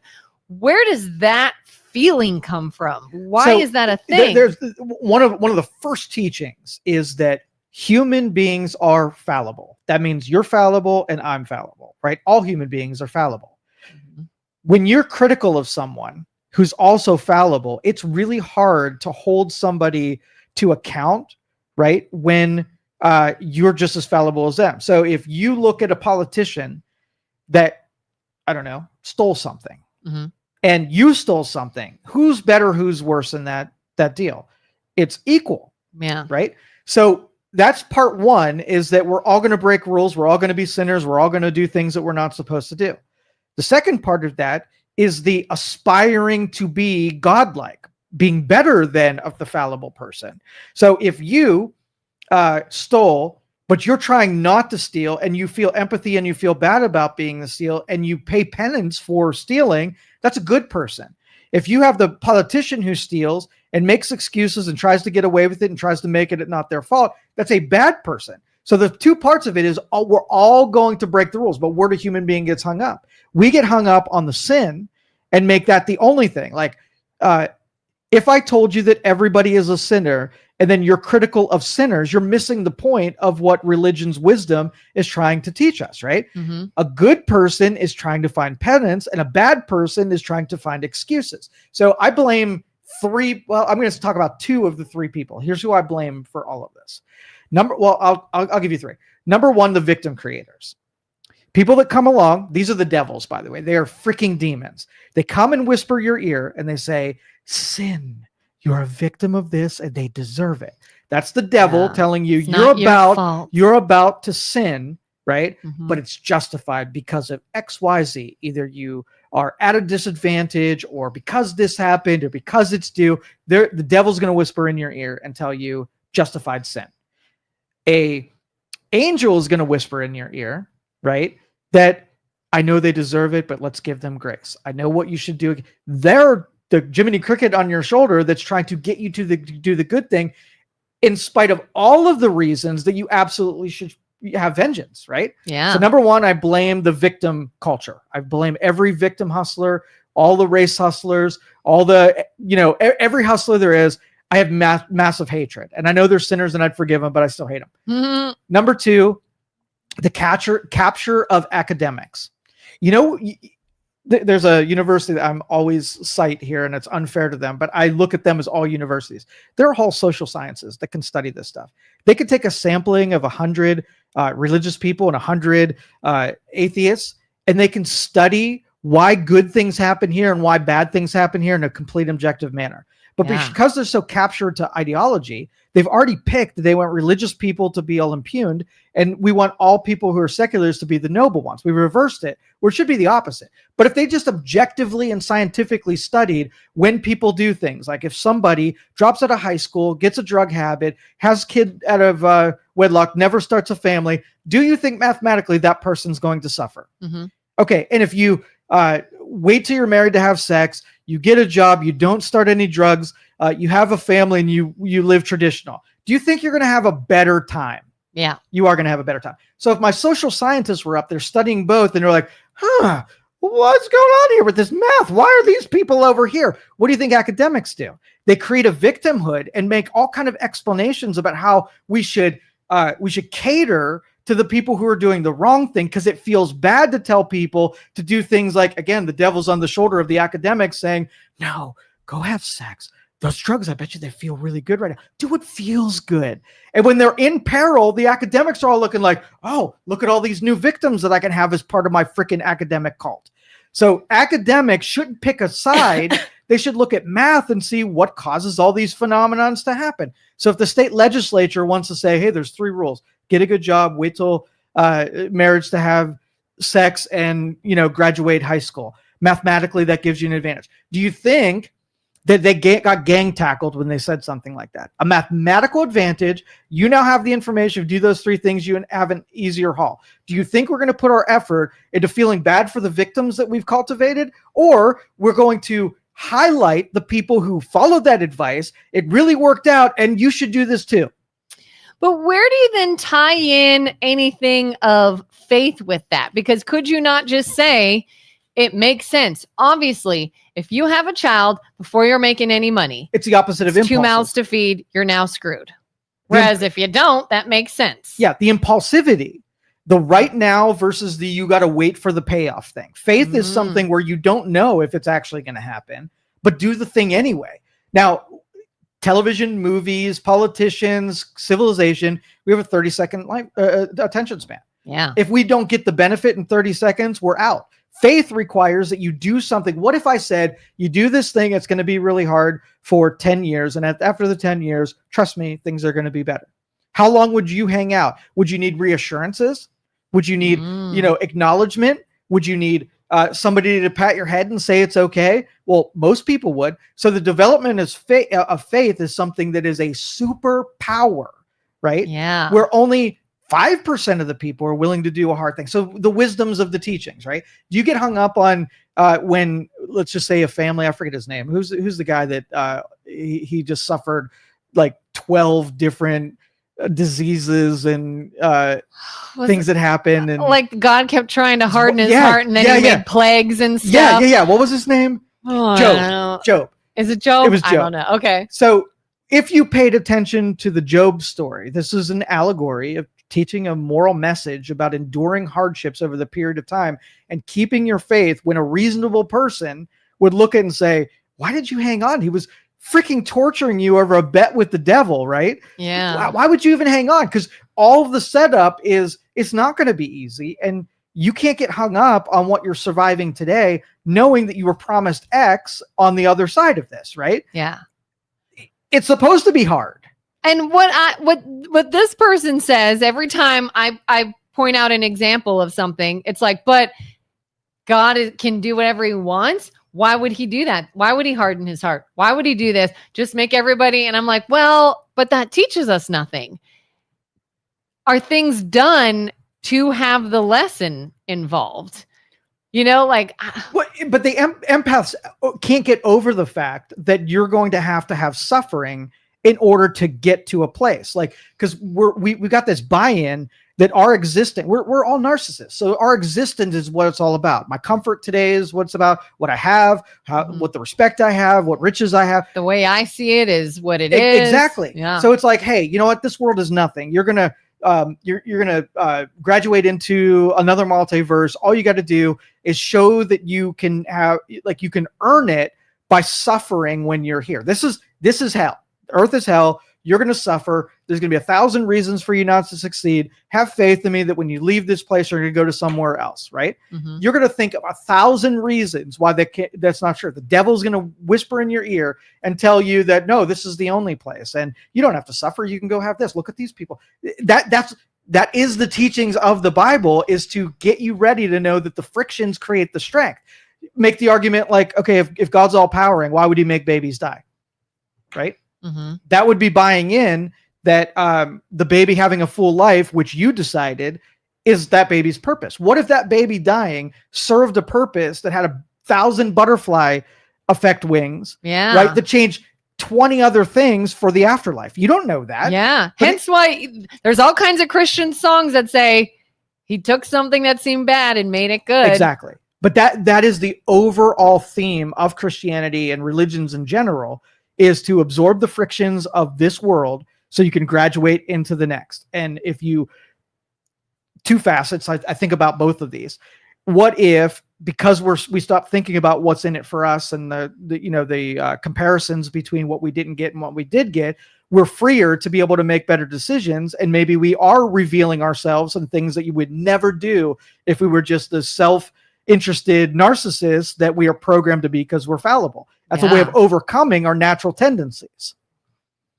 And I think too, I've heard a few people, atheists, say things like, oh, it must be nice to go do whatever you want. And then just say, oh, but you know what?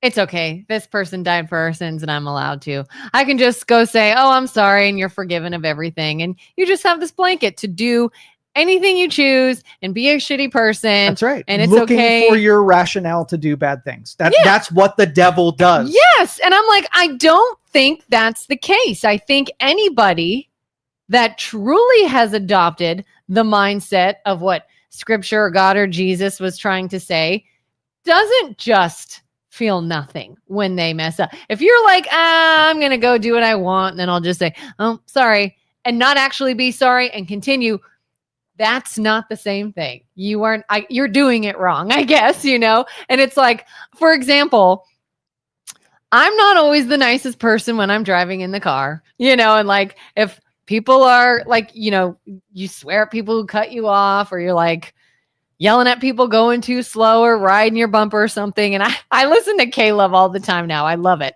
And I'll be sitting there singing a little Christian song, and then I'll interrupt to go, nice asshole, or, oh God, like yell at a driver and then go back to my Christian song. And I will literally go, oh God, I'm sorry.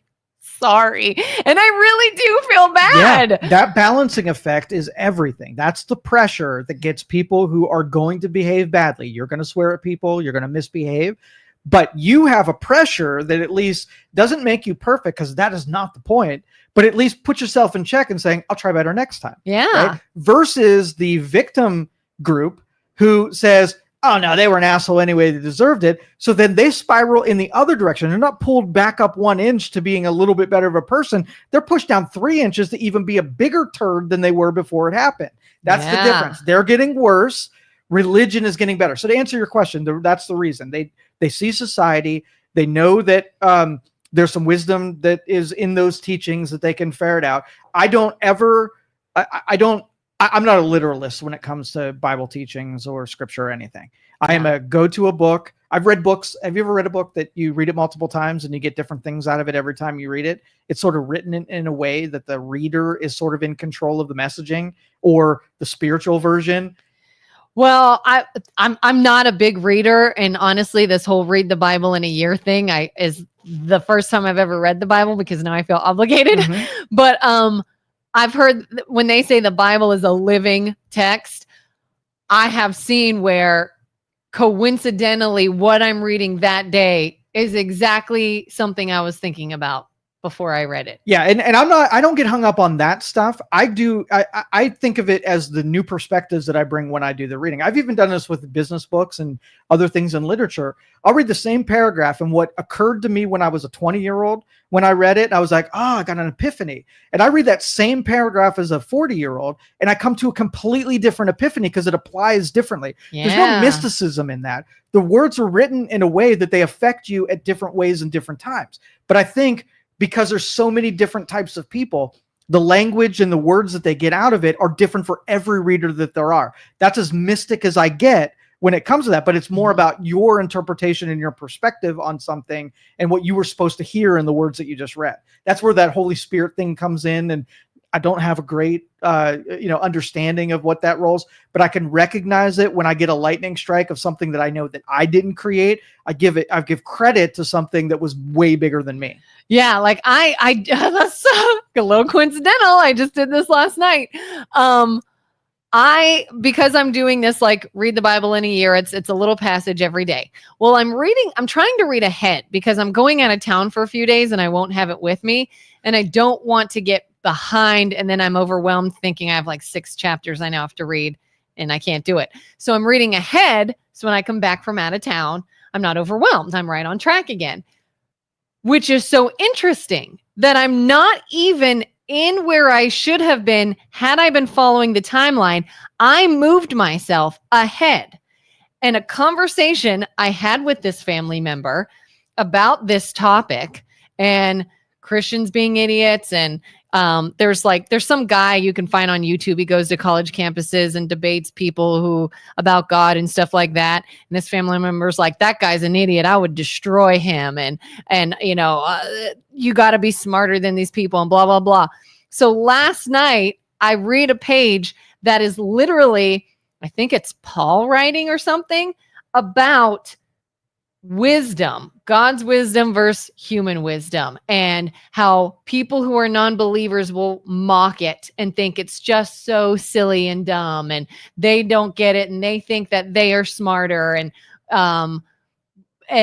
just sort of like not understanding that God is far smarter than you could ever imagine to be, kind of thing. And I'm reading this page and I like grabbed my husband. I was like, listen to this, because he knew everything going on. And I read this whole page and I'm like, tell me that's not the exact conversation I was just having, and I'm not supposed to be on this page today. Okay, can I dissect this for you? Yes. What if the reading of anything in that book is not what this is about, right? Yeah. You, in your current lot, you can prove that you can do something over a period. So let's just say you read a full chapter and you got zero stuff out of it. In fact, the point would be probably you'd read it and have zero understanding, but you did it anyway. Oh, right? Yeah, that's the majority. So then you were challenged through something that was hard. Now you have other things that are competing for the time that you should be reading. And now you're writing yourself and figuring out a way to do the thing that you can see no value in, but doing it anyway in spite of the hardship that it's hitting. But then every once in a while you get dropped a nugget where you actually get some communication in one of the paragraphs, and then you get a little recommendation, little faith nugget that gets thrown in your direction. So if I were to guess, as dissecting it and analyzing it, you are being challenged in the if you can stay to it, and if your faith can be developed, because what you thought, you had your doubts, you weren't seeing any fruit of it. It was hard. There was other things that were competing. It was making you worse. Why does this thing feel bad when it's supposed to be good? Feels like homework. And then you get the nuclear bomb dropped on you. You're like, this is what it's for. Stay in the game. And you're like, get it, right? Yes. Because there's been a couple of times. And again, I've been reading it every day since January 1st. And I would say, unfortunately, the majority of the time is I feel like I have homework. I have to do this. Exactly. This should feel nicer. Yeah. Sometimes, especially Old Testament stuff, I have no idea what they're talking about. I can't say these names. My brain is jarbled. My mind will wander. I have to reread a paragraph because it's just mind numbing to me, but I have to do it. I got it. I'm sticking with it. I'm being disciplined. I'm sticking with it. And I could think of 2, maybe 3 times since January 1st that I went, holy crap. Like, you ever seen the movie The Neverending Story? Mm-hmm. You know, when the kid's in the attic reading the book and he's like, are they talking to me? And he keeps reading. It's that feeling. It's went, okay, like we're getting somewhere now. And it'll be like that. Yes. It's that nugget of like, stick with it. I know you're reading this. Keep listening kind of thing. And it's exciting.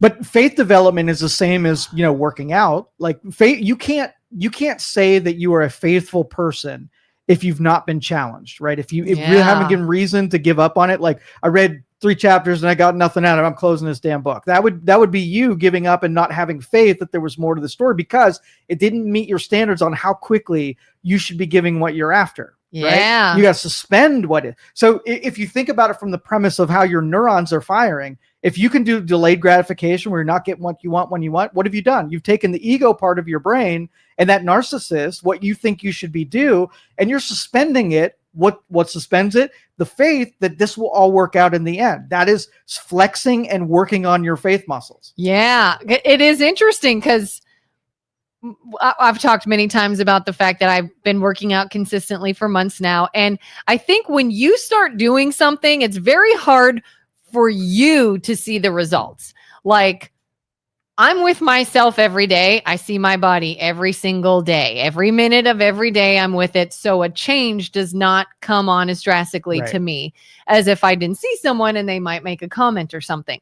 But I remember saying, and my trainer I work with too talks about discipline over motivation.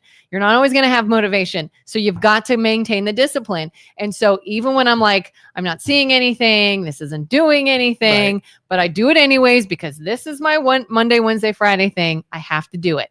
And one day I remember I was talking to somebody and I gesture with my hands when I talk, and I was doing something with my arm like this. And I happened to touch my other arm and I went, and I could feel the muscles in my arm. And I went, and as I gestured, I could feel the cut and the muscle tone in my arm. And I went, oh my God, it's working. And I just, It's not something I could visibly see. It's not something I can see all the time. But in that moment, I could feel my muscle tone in my arm flex as I moved my arm. And I was like, all right, let's get back at it. And it's like that little like. Now, do you think you have the with it. disciplines at this point that if you weren't given those nuggets and you didn't see that definition, that you would keep doing it anyway? Because Job was what was the absurd example of it, where he wasn't given any kind of nuggets that reassured him to keep going. He just had that blind. So he was like the faith rock star. If you wanted to take someone who exemplified what faith was, he did it in spite of all of the allegory suggests that he endured hardships without any fruit whatsoever. Yeah, that would be tough. If I was still doing the readings every day and I was still lost and I got nothing, if I was making myself put my workout thing on and do it, and I still felt like I looked and felt the same way, that would be hard. Yeah. That would be hard to stick to. Yeah. If I saw zero improvement. Okay. And I think you're spoken to in the language that you need to be spoken into, and you needed that at that time. Where Job, he might have had faith so deep that he could be pushed beyond all limits, and he knew they wouldn't give up. So giving him a reassurance in the middle of it might have been destructive. So everybody gets their own language when it comes to kind of like I love music, and I'll hear a song and I'll be like, oh my God, this is the greatest song of all time. I love this song. And I'll be like, Joe, listen to this song. And you'll go, okay. And I'm like, how do you not feel that? And you're like, it's not for me. Yeah. Spirituality is a very individual thing. Very individual. It's so cool. Let's see. Neil deGrasse Tyson is an agnostic with all his knowledge about the universe. He admits he doesn't know. That is the most valuable thing of anything. Every once in a while, I'll get him trapped in making a definitive absolute statement in the middle of, I know no one could know what you're saying you think is the deal. But in most cases, I would say I give him 90% of the time, he's humble enough to say that this is theory, this is what I think, rather than this is what is. He's gotten very political lately. So a lot of his knowledge has been skewed by and biased by what he wants to be true rather than what is. I listen to a lot. His talks have gone from an academic to a pop culture deal. So he almost had to dumb it down to a certain point so he'd resonate with regular people. But when you do that, you make too many appeals to the pop culture, which means you don't want to alienate the people that are real skittish when it comes to saying something that they don't like hearing coming out of your mouth. Yeah. So. I mean, he got into TV and entertainment, and it's still cool listening to him. He's someone I respect, even if I don't agree with him on. Oh, he's still everything. Like leaps and bounds smarter than me. So. And then Dennis says, "Iron sharpens iron." Absolutely. And we all have to live with ourselves, regardless of what sins are forgiven. Yep. And that is again the victim crowd likes to take the things that they've done and make themselves other people's fault. So you never really take an appreciation for what role you played in your own behaviors. And so you got a lot of people that are living sinful lives that don't feel like they've done anything wrong whatsoever. And that is the worst kind of devilish behavior, is when you've exonerated yourself from responsibility. Yeah. It's like, this is it. But that's what narcissists do. Yeah. I think we should go.